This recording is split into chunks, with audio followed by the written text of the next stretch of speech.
पुलवामा हल्ल्यानंतर अलर्टवर असलेले नौदल मंगळवारच्या हवाई हल्ल्यानंतर आता युद्धस्थितीचा सामना करण्यास सज्ज झालेत.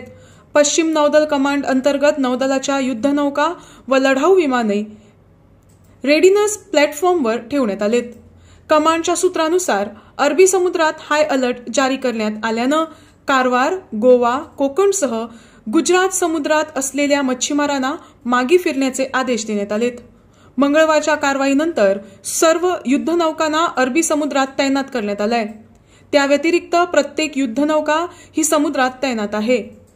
नौदलाच्या लढाऊ विमानांचा तळ गोव्यातील वास्को येथे आहे. मंगळवारच्या कारवाईनंतर या तळावरील लढाऊ विमानं रेडिनस प्लॅटफॉर्मवर ठेवण्यात आली आहेत. या अंतर्गत धावपट्टीच्या दोन्ही बाजूला प्रत्येकी 2 विमानं वैमानिकासह उड्डाणासाठी सज्ज आहेत. तसंच मुंबई गोवा महामार्गावर सागरी मार्गावर कडक तपास होणार आहे. यासाठी गृह खात्यातर्फे गोवा पोलिसांना सतर्क राहण्याचे आदेश देण्यात आले असून वाहनांची तपासणी करणं, गस्त, नाईट पेट्रोलिंगवर भर देण्याची सूचना करण्यात आली आहे. देशासाठी स्थानिकांनी हा त्रास सहन करण्याचं गृह खात्यातर्फे आवाहन करण्यात आलंय.